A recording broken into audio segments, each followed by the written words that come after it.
Le corps royal de vol subit des pertes dévastatrices au-dessus du front occidental. Les pilotes britanniques volent dans des avions dépassés contre les chasseurs allemands Albatros supérieurs. En seulement un mois, plus de 300 aviateurs furent perdus. L'espérance de vie moyenne du pilote est de seulement 17 heures et 12 heures de vol. À la fin de février 1917, après les batailles brutales de l'année précédente, l'armée allemande épuisée se retira vers la ligne Hindenburg, un front défensif plus court et plus fort qui était plus facile à tenir et nécessitait moins de troupes. Alors que les patrouilles britanniques suivaient l'armée allemande en retraite, elles furent amenées à un arrêt par le terrain difficile et les lourdes défenses.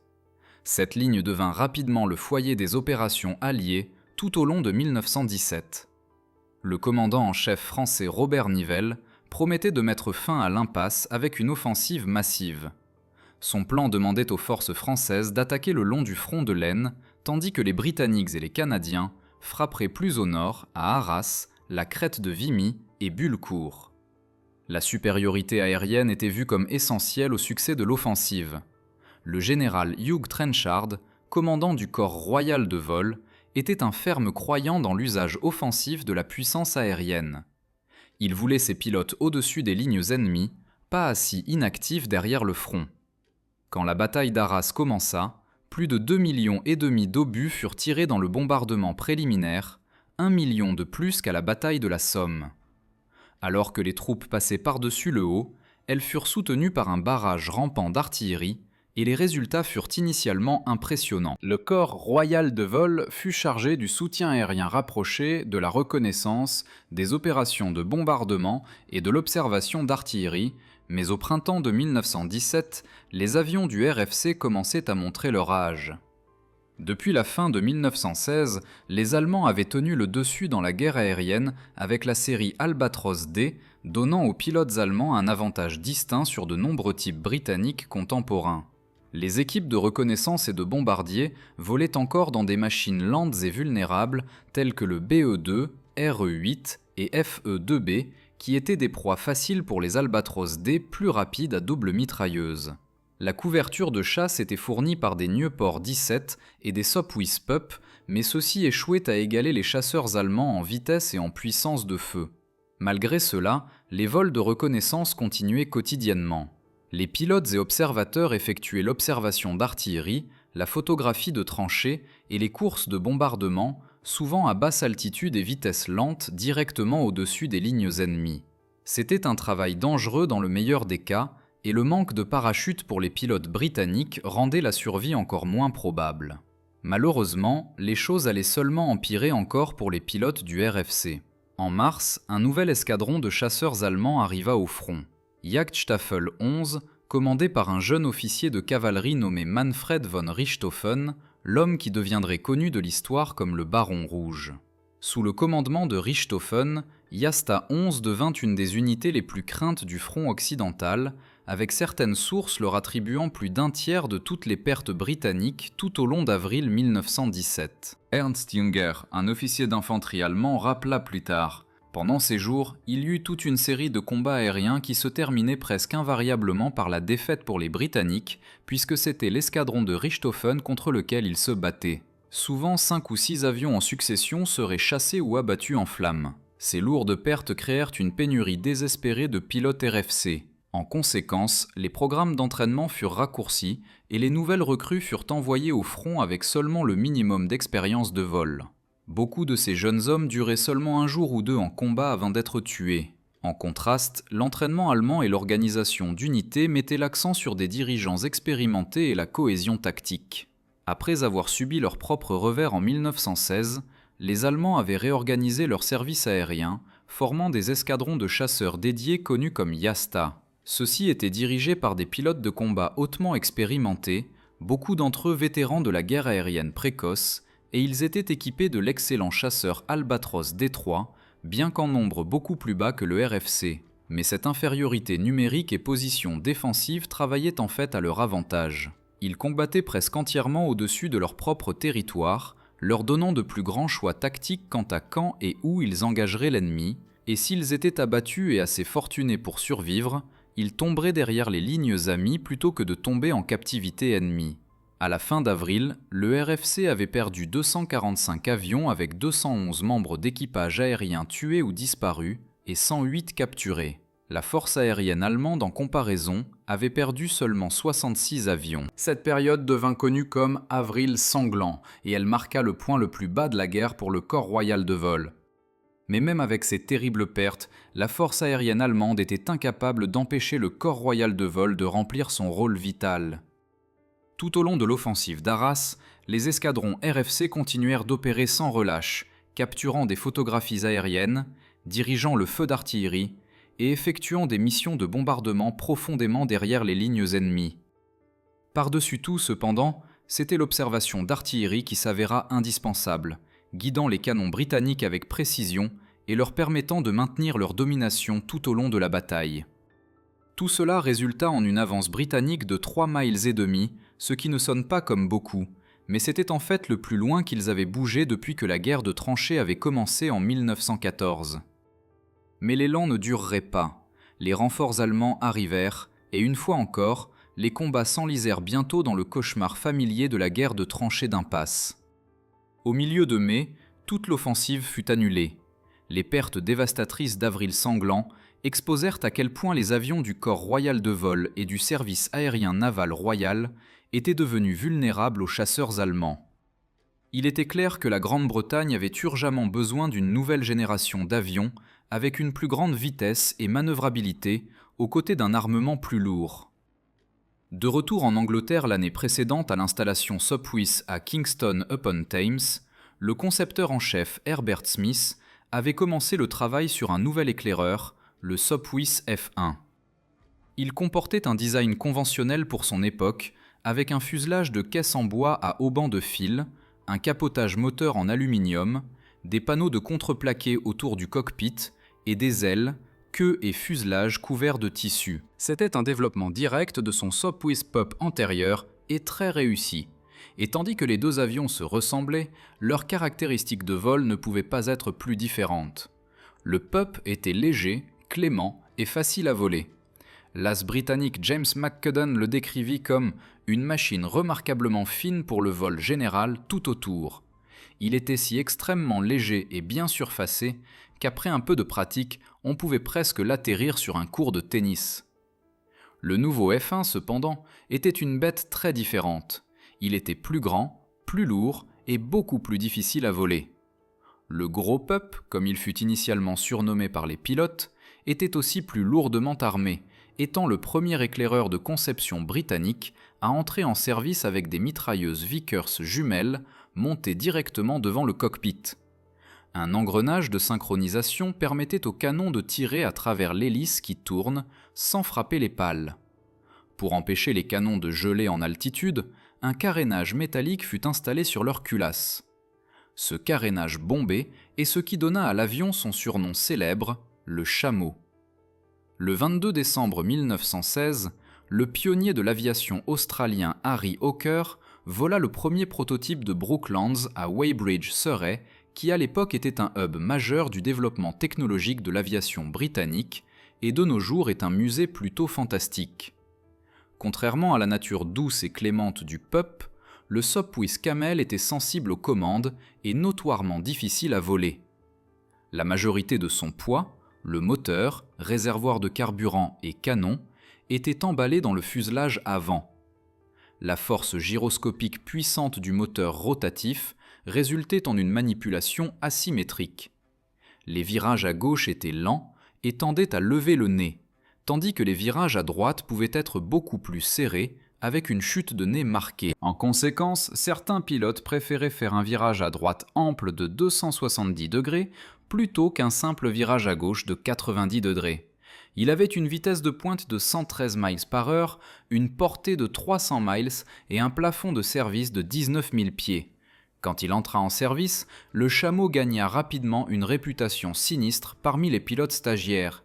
Son centre de gravité maladroit, commandes sensibles et manipulation au sol difficile causèrent de nombreux crashs au décollage. Une fois en l'air, si l'avion décrochait, il tomberait dans une vrille violente qui était difficile à récupérer. Pour les volants inexpérimentés, le chameau pouvait être mortel. le lieutenant-colonel Lastrange, de l'école centrale de vol, rappela dans les souvenirs d'un aviateur. Malgré le soin que nous prîmes, les chameaux tombaient continuellement en vrille hors de contrôle quand volés par des élèves lors de leur premier solo. À la fin, avec l'assistance du lieutenant Morgan, qui gérait nos ateliers, je sortis le réservoir principal de plusieurs chameaux et les remplaçai par des plus petits, ce qui nous permit d'installer des commandes doubles. Ces conversions et l'introduction d'instructions doubles aidèrent à réduire le nombre épouvantable d'accidents pendant les étapes d'entraînement précoces. Pourtant, c'étaient ces bizarreries mêmes, son instabilité et commandes sensibles, qui faisaient du chameau un combattant aérien si formidable. Les pilotes plaisantaient qu'il offrait un choix entre une croix de bois, croix rouge ou croix Victoria. Comme l'historien de l'aviation Robert Jackson observa, dans les mains d'un novice, il montrait des caractéristiques vicieuses qui pouvaient en faire un tueur. Mais sous la touche ferme d'un pilote habile, qui savait comment tourner ses vis à son propre avantage, c'était une des machines de combat les plus superbes jamais construites. Comme on le verrait quand le Sopwith Camel arriva finalement sur le front occidental en juin de 1917. L'escadron numéro 4 du service aérien naval royal, basé à Bredune, juste au nord de Dunkerque, fut la première unité à opérer le Sopwith Camel, et l'escadron ne perdit pas de temps à mettre le nouvel avion à l'usage.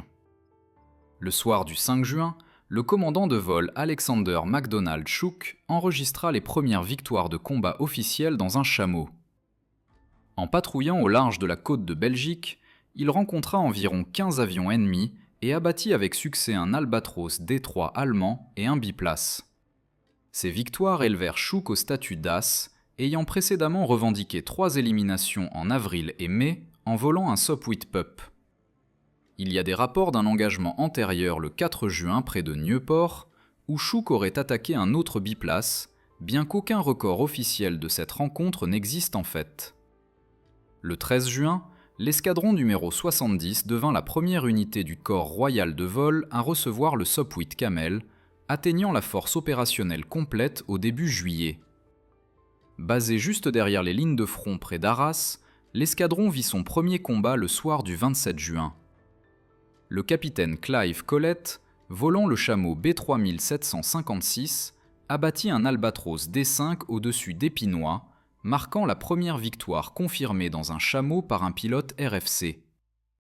En septembre, Collett, né en Nouvelle-Zélande, avait amassé 11 victoires aériennes.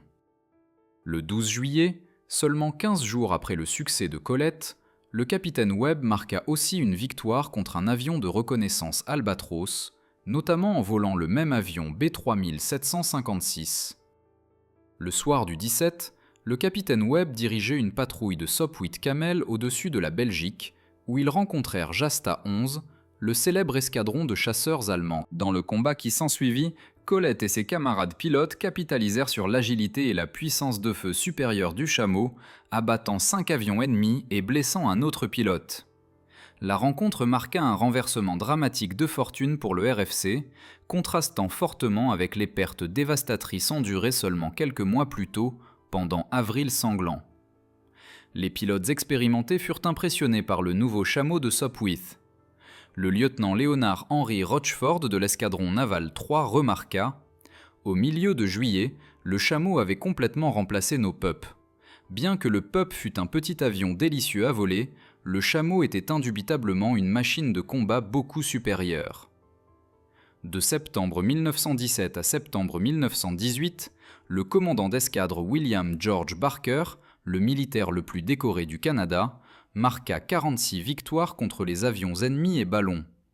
Son chameau numéro de queue B6313 est l'avion avec le plus haut nombre d'éliminations confirmées dans la Première Guerre mondiale. En février 1918, 13 escadrons avaient été principalement équipés de chameaux. Aux côtés du Royal Aircraft Factory SE-5A et du SPAD français S-13, ces avions jouèrent un rôle crucial en aidant les Alliés à regagner la supériorité aérienne, pour le moment du moins. Tandis que le Sopwith Camel est mieux rappelé pour ses exploits au-dessus du front occidental, il joua aussi un rôle vital en défendant la Grande-Bretagne elle-même. Commençant en juillet 1917, le service aérien naval royal déploya des chameaux d'Eastchurch et des aérodromes de Manston pour intercepter les bombardiers allemands, plus notamment les Gotha pendant les raids de jour. La fréquence croissante de ces attaques incita le corps royal de vol à rediriger plusieurs escadrons de chameaux originellement destinés à la France vers les devoirs de défense domestique. En mars 1918, le chameau était devenu un pilier des escadrons défensifs de Grande-Bretagne. Alors que les forces allemandes passaient aux raids de bombardement nocturnes, le Sopwith Camel démontra son adaptabilité en se révélant convenable pour les opérations nocturnes. Les avions assignés aux escadrons de défense domestique furent rapidement équipés de feux de navigation, leur permettant de fonctionner comme chasseurs nocturnes. Un nombre sélect de chameaux subirent des modifications plus substantielles. Leurs mitrailleuses Vickers synchronisées furent remplacées par des canons Lewis au-dessus des ailes. Non seulement cela préservait la vision nocturne du pilote en relocalisant les éclairs de bouche au-dessus de la ligne de vue, cela permettait l'usage de munitions incendiaires puissantes qui étaient dangereuses à tirer à travers les canons Vickers synchronisés. Tout au long de 1918, les chameaux engagèrent les raiders entrants avec un succès croissant. Pendant le dernier raid aérien majeur sur la Grande-Bretagne, la nuit du 20 au 21 mai 1918, une force combinée de 74 chameaux et SE-5 intercepta 28 bombardiers Gotha et Zeppelin Staken allemands. 3 avions ennemis furent détruits en combat, 2 de plus par le feu anti-aérien et une autre perte à la panne moteur. Les pertes les plus lourdes jamais subies par les bombardiers allemands dans l'opération d'une seule nuit au-dessus de l'Angleterre. Le Sopwith 2F1 Camel, souvent référé comme le chameau de navire, était une variation navale spécialisée du chameau F1 standard, conçu pour les opérations en mer par le service aérien naval royal. Développé pour rencontrer les demandes uniques de l'aviation embarquée, le 2F1 comportait plusieurs modifications clés. Il avait une envergure plus courte et un fuselage arrière amovible pour une manipulation améliorée et stockage à bord des navires. Ils étaient typiquement équipés de moteurs rotatifs Bentley BR qui offraient une performance fiable dans les conditions maritimes. Beaucoup furent aussi sujets à des changements d'armement sur certains des avions. Une des 2 mitrailleuses Vickers synchronisées fut remplacée par un canon Lewis au-dessus des ailes. Ceci permettait le tir de munitions incendiaires qui étaient essentielles pour engager les zeppelins. Ces aéronefs étaient déployés depuis des plateformes montées sur les tourelles des navires de guerre majeurs et depuis certains des premiers porte-avions, notamment le HMS Furious. Le Furious joua un rôle pionnier dans l'aviation navale, lançant des camels directement depuis son pont pour intercepter les dirigeables ennemis et conduire des missions de reconnaissance. Le Camel 2F était aussi lancé depuis des allèges d'aéronefs, barges spécialement modifiées, remorquées à haute vitesse par des destroyers ou d'autres navires. Ces allèges permettaient le déploiement avancé d'éclaireurs, leur permettant d'intercepter les bombardiers et zeppelins allemands entrant depuis des positions bien au-delà de la portée des aérodromes basés à terre. Malgré tous ces succès, vers la mi-1918, le progrès technologique rapide de l'époque avait laissé le Camel de plus en plus dépassé comme chasseur de première ligne. L'introduction du redoutable Fokker D7 exposa les limitations du Camel. À des altitudes plus élevées et dans des montées soutenues, le Camel ne pouvait égaler la performance des nouveaux chasseurs allemands. Néanmoins, l'agilité du Camel et sa construction robuste assurèrent qu'il demeurait un atout précieux dans d'autres rôles. Alors que la guerre aérienne évoluait, l'aéronef fut réassigné aux missions d'attaque au sol, où il se révéla extrêmement efficace.